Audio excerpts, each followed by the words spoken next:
بسم اللہ الرحمن الرحیم۔ السلام علیکم۔ عمران خان کی حکومت کا تختہ الٹ کر موجودہ پی ڈی ایم کی حکومت کو مسلط کرنا لگتا ہے ایک پیکج ڈیل کا نتیجہ ہے۔ اس مرتبہ میڈیا سمیت بہت کچھ اس ڈیل کا حصہ ہے۔ ایک طرف پاکستان دیوالیہ پن کے آخری کنارے پر کھڑا ہے، دوسری طرف ہمارا میڈیا اور سیاسی جماعتیں وہ عمران خان کی توشہ خانہ کی گھڑی کو پاکستان کا سب سے بڑا مسئلہ بنائے ہوئے ہے۔ لیکن توشہ خانہ تحائف کے حوالے سے بھی آج ایک بڑی پیش رفت سامنے آئی ہے۔ جنرل باجوہ، نواز شریف سمیت بہت ساروں کے کھاتے کھل گئے ہیں۔ یہ ایک بڑی پیش رفت ہے، بڑی خبر ہے، اس کی تفصیل آپ کے سامنے رکھوں گا۔ نیب ترامیم کے خلاف عمران خان کی درخواست پر سپریم کورٹ آف پاکستان میں آج سماعت ہوئی ہے۔ چیف جسٹس بندیال نے پوری کہانی تبدیل کر دی ہے۔ آج کی سماعت نے شریف خاندان پر کس طرح لنکا ڈھائی ہے، بہت عام سماعت ہے، اس کا حوال آپ کے سامنے رکھنا ہے، چونکہ یہ سارا کچھ ایک بڑا جو ڈاکہ مارا جا رہا ہے وہ نیب آرڈیننس کے اندر ترامیم کے ذریعے پیپلز پارٹی، نون لیگ، وہ تمام ملزمان جن پر اربوں روپے کے کرپشن کے الزامات ہیں وہ بری ہو رہے ہیں۔ اس پر بڑے عام سوالات اٹھائے گئے ہیں۔ کل کو فیصلہ کیا آتا ہے؟ لگتا ایسے ہے کہ جو ججز کا مائنڈ ہے وہ اس حوالے سے کلیئر دکھائی دے رہا ہے کہ یہ جو نیب ترامیم ہے یہ اپنے ڈاکے کو محفوظ کرنے کے لیے ایک بڑا کھیل کھیلا گیا ہے۔ عمران خان نے نیب ترامیم کے خلاف سپریم کورٹ آف پاکستان میں ایک درخواست دائر کی، اس پر سماعت ہو رہی ہے۔ خواجہ حارث وہ عمران خان تحریک انصاف کے جو چیئرمین ہیں ان کے وہ وکیل ہیں، انہوں نے دلائل دیے ہیں۔ یہ آج بڑی عام سماعت ہے جو آپ کے سامنے رکھنی ہے۔ پاکستان کے چیف جسٹس یعنی چیف جسٹس عمر عطا بندیال انہوں نے کہا کہ نیب ترامیم کے بعد پاکستان کرپشن رینکنگ میں 100 نمبر نیچے چلا جائے گا۔ نیب قانون کے غلط استعمال سے کتنے لوگوں کے کاروبار تباہ ہوئے ہیں۔ یعنی ایک طرف تو نیب کا جو قانون ہے انہوں نے بتایا یہ غلط اس کا استعمال ہوا ہے، لیکن دوسری طرف بڑے عام سوالات اٹھائے گئے ہیں کہ نیب کی ترامیم جن لوگوں نے کی ہیں تو وہ اپنا فائدے کے لیے کی گئی ہیں۔ اب یہاں پر سپریم کورٹ میں نیب ترامیم کے خلاف جو سماعت ہے اس کے اندر عمران خان کے وکیل خواجہ حارث نے بتایا کہ ایگزیکٹو اپنا کام نہ کرے تو لوگ عدالتوں کے پاس ہی آتے ہیں۔ چیف جسٹس نے کہا کہ نیب ترمیم اس اسمبلی نے کی جو مکمل ہی نہیں ہے، اور اس نقطے پر قانون نہیں ملا کہ اگر اسمبلی نامکمل ہو تو کیا وہ قانون سازی کر سکتی ہے یا نہیں۔ یعنی یہ ایک نیا قانونی نقطہ ہے جس پر سپریم کورٹ آف پاکستان جو ہے وہ بات کرے گی کہ جب اسمبلی مکمل ہی نہیں ہے اور سیاسی نقطہ نظر کے بعد بہت سارے اراکین، آدھے اراکین وہ اسمبلی میں موجود نہیں ہے، تو ان حالات کے اندر اپنے فائدے کے لیے کی گئی، اپنے ڈکیٹی چوری کو محفوظ کرنے کے لیے جو قانون سازی ہے اس کی قانونی حیثیت کیا ہوگی، یہ بڑا عام نقطہ آج پہلی دفعہ اٹھایا گیا ہے۔ جسٹس اعجاز الحسن نے کہا کہ نیب ترامیم سے فائدہ صرف ترمیم کرنے والوں کو ہی ہوا ہے۔ چند افراد کو دی گئی لائن پر پوری سیاسی پارٹی چل رہی ہوتی ہے، لائن کو فالو کریں تو اس کا فائدہ صرف چند افراد کی ذات کو پہنچتا ہے۔ نیب ترمیم کی ہدایت کرنے والوں کو اصل میں فائدہ پہنچا ہے۔ کیا ایسی صورتحال میں عدلیہ ہاتھ پر ہاتھ باندھ کر تماشا دیکھے؟ یہ بھی ایک بڑا عام سوال ہے۔ ریمارکس تو بڑے زبردست ہیں لیکن فیصلہ چونکہ کئی دفعہ عوامی توقعات کے مطابق نہیں ہوتا۔ نیب ترامیم کو بغیر بحث جلد بازی میں منظور کیا گیا۔ ترامیم کی نیت ہی ٹھیک نہ ہو تو آگے جانے کی ضرورت ہی نہیں ہے۔ یعنی جسٹس اعجاز الحسن وہ دوسرے اس 5 رکنی بینچ کے جو ہے وہ جج ہیں جنہوں نے بڑے عام سوالات اٹھائے ہیں۔ چیف جسٹس بندیال نے ریمارکس دیے ہیں کہ عدالتی فیصلوں کے باوجود کرپشن ختم نہیں ہو سکی۔ مسئلہ صرف کرپشن نہیں ہے، سسٹم میں موجود خامیاں بھی ہیں۔ سسٹم میں موجود خامیوں کو کبھی دور کرنے کی کوشش ہی نہیں کی گئی۔ پارلیمان کا کام ہے سسٹم میں بہتری کے لیے قانون بنائے اور عمل بھی کرائے، پر صوبے میں 5 ماہ بعد آئی جی اور 3 ماہ بعد ایس ایچ او بدل جاتا ہے۔ ایگزیکٹو فیصلے کرتے وقت قانون پر عمل نہیں کیا جاتا۔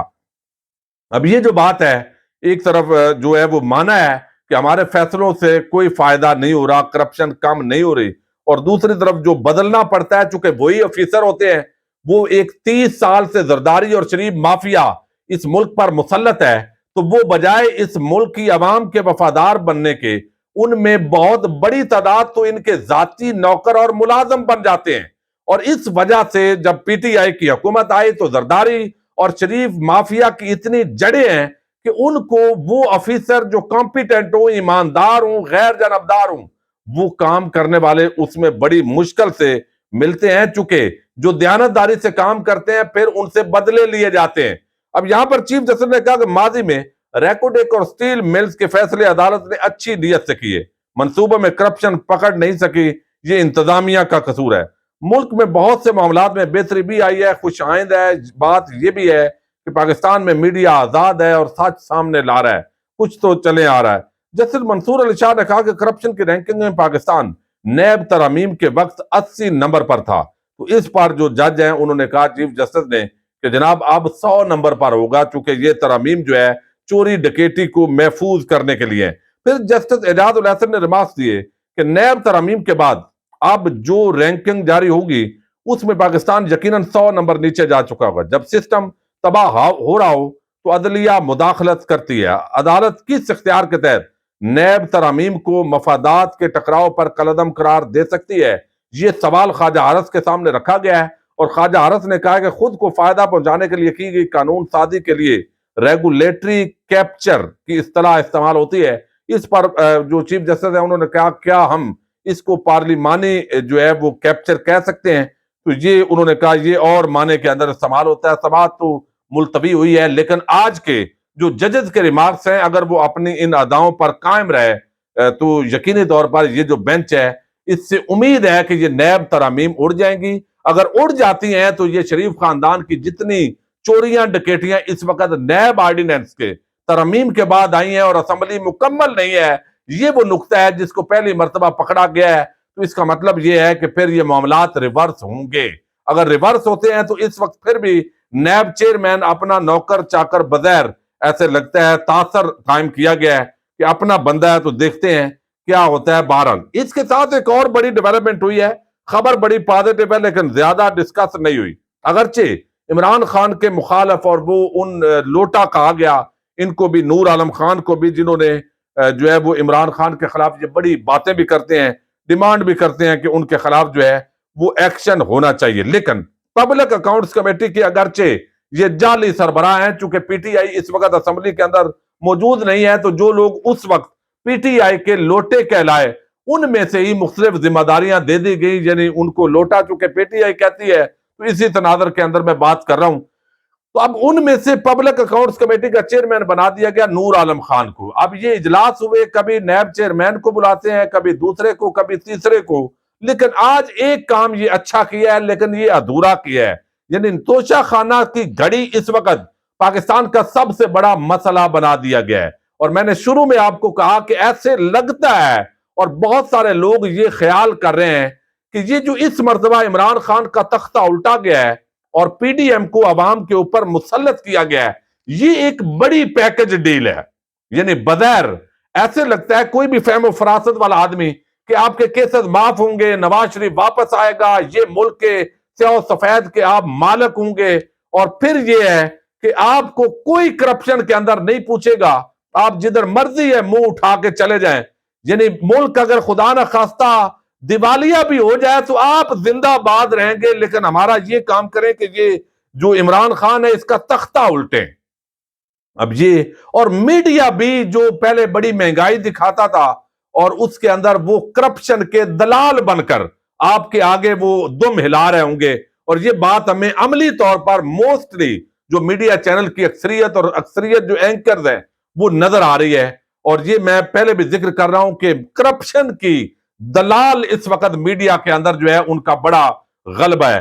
اب یہاں پر یہ سوال بڑا عام کیا ہے لیکن اس کا جو جواب ہے وہ دیکھتے ہیں کیا آتا ہے، چونکہ اداروں کی عزت اور وقار اسی میں ہے کہ احتساب کا جو نظام ہے وہ اچھا ہو، تاکہ نہ کوئی پاک فوج کے آرمی چیف کی طرف انگلیاں اٹھائے، نہ چیف جسٹس کی طرف، نہ صدر پاکستان، اور نہ ہی وزیر اعظم یا کسی وزیر M N A M P A کی طرف۔ لیکن بدقسمتی سے ایسا نہیں ہے۔ لیکن پبلک اکاؤنٹس کمیٹی نے توشہ خانہ کی جو گھڑی کا معاملہ ہے وہ تو اپنی جگہ ہے، لیکن نور عالم خان نے توشہ خانہ کا گزشتہ 10 سالوں کا ریکارڈ طلب کر لیا ہے۔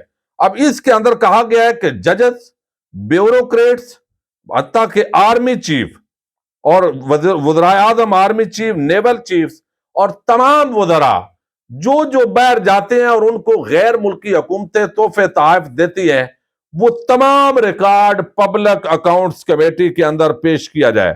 چیف جسٹس ہو، ایم این اے، سینیٹر، وزرائے اعلیٰ، گورنر، سب کو ملنے والے جو تحائف ہیں پچھلے 10 سال کا ریکارڈ یہ پبلک اکاؤنٹس کمیٹی نے طلب کر لیا ہے کہ اگلے اجلاس کے اندر جو ہے یہ پیش کرنا ہے، اور یہ ایڈیٹر غالباً انہوں نے پیش کرنا ہے، آڈٹ والوں نے۔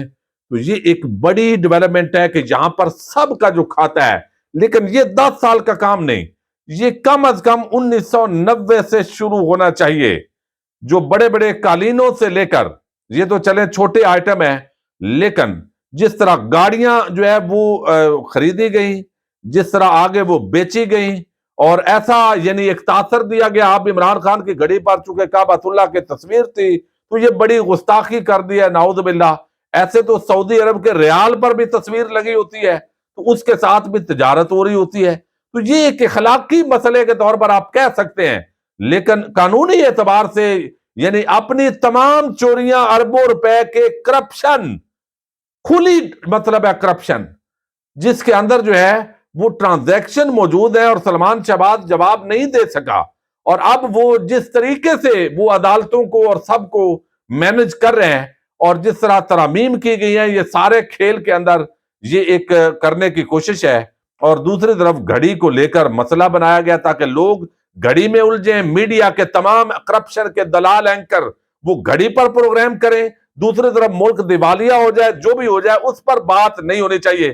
تو یہ ادھورا کام ہے، لیکن جنرل باجوہ، نواز شریف سمیت جنرل کیانی اور سب کے جو کھاتے ہیں، کس کس کا کرپشن توشہ خانہ کے اندر تحائف لیے ہیں، اور وہ تحائف سارے جا کے چیک بھی کرنے چاہیے کہ وہ گھر میں موجود ہیں یا آگے بیچ دیے ہیں، تو سب کا کھاتا کھلنا چاہیے۔ اور پچھلے 25-30 سال کا اگر کھل جائے تو یہ اور بڑی ڈیولپمنٹ ہوگی، اور میں سمجھتا ہوں کہ پھر وہ چیزیں سامنے آئیں گی۔ پہلا تو مجھے امید نہیں ہے کہ 10 سال کے ان کے سب کے تحائف جو ہے پبلک اکاؤنٹس کمیٹی کی اتنی طاقت ہے کہ وہاں آ جائیں، اگر آ گئے تو پھر اس پر ضرور بات کرتے رہیں گے۔ اجازت دیجیے گا، اللہ حافظ۔